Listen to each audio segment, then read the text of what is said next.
This is a patient referred who had complicated cataract surgery with a dropped nucleus. The retina surgeons removed the nucleus and placed an anterior chamber intraocular lens. She's been bothered by severe glare and some other issues with this implant.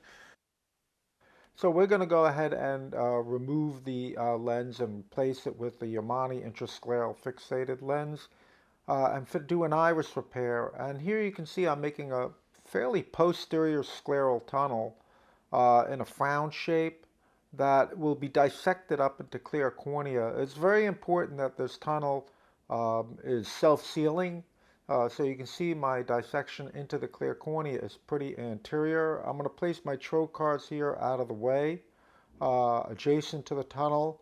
I'm putting dispersive viscoelastic in the anterior chamber, and now I'm going to enter the anterior chamber, and you can see it's a pretty anterior entry to make sure I have a nice long self-sealing scleral tunnel.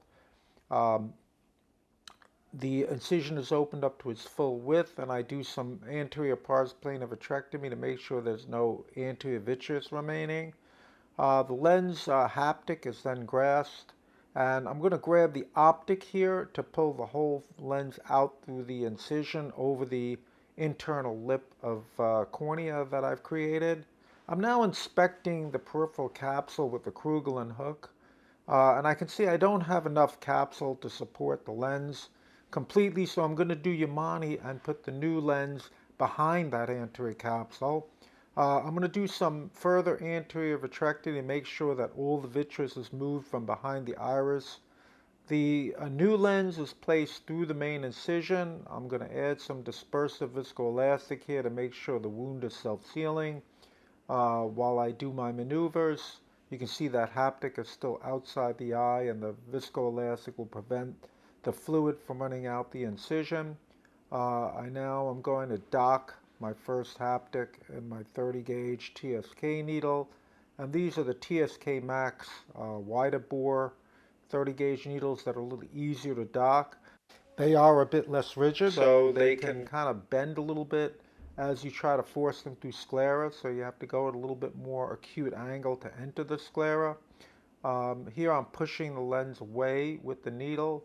I'll grab the tip of the haptic with my 30 gauge TSK needle, and it very easily inserts the haptic into the tip of the needle.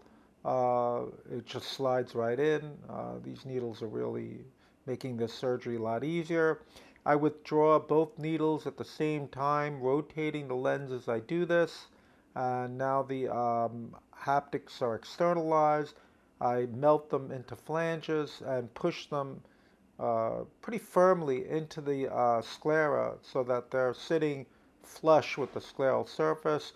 And then I want to make sure that conjunctiva and tenons move freely over the haptics so that I know they're not entrapped in tenons. I'm going to place Myocol to bring down the pupil. And here I'm going to move my infusion line to the other trocar so it's out of my way. And now when I pass my needle through the paracentesis, I wiggle it to make sure I don't grab any stromal fibers. And I'm going to try to approximate where I think the pupil should be with this suture pass. I'm going to grab the iris on the other side, and this looks like where the pupil should be closed. I've docked the needle into a 27 gauge cannula. I'm going to pull the other side of the suture out with a Krugel hook.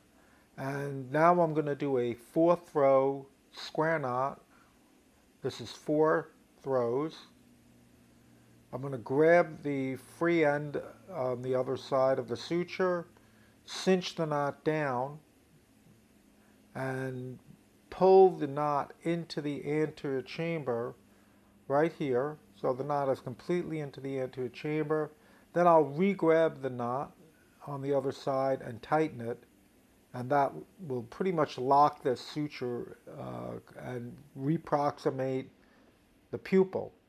I then cut this with a disposable 23 gauge Alcon micro scissor, which is very sharp. And now I'll place my second suture pass, again wiggling to make sure I don't grab any strobal fibers as I pass through the paracentesis. I want to close this defect here, and I pass the suture through both sides. I'm pulling this out through the main incision with a micro grasper and pulling the suture out through that incision. I do a fourth row tie and pull the knot in and cinch it up and cut it. This is my third suture placement. I'm going to try to make sure this is really nicely closed and cosmetically acceptable. We're looking for both cosmesis and functionality here. We want it to look good, but also to cover the edge of the lens and not cause any glare. I cinch the knot down and cut it. And then I've decided to place one more suture over here in the periphery a little bit because I want to pull the pupil over a tiny bit by tightening this area. This will center the pupil a little better when I tighten this, as well as close any remaining defect. I pull the other half of the knot out, do a fourth row tie, grab the other end of the suture, pull it into the eye and tighten it, and then I can go ahead and cut the sutures. And to me this looks pretty good now. The pupil is nice and centered. I'm going to close conjunctiva, remove my trocar, and firm the eye up a bit, and the case is completed. This is what the patient looked like the next day at the slit lamp. She was actually 20/20 uncorrected and very happy. Thank you for your attention to this case.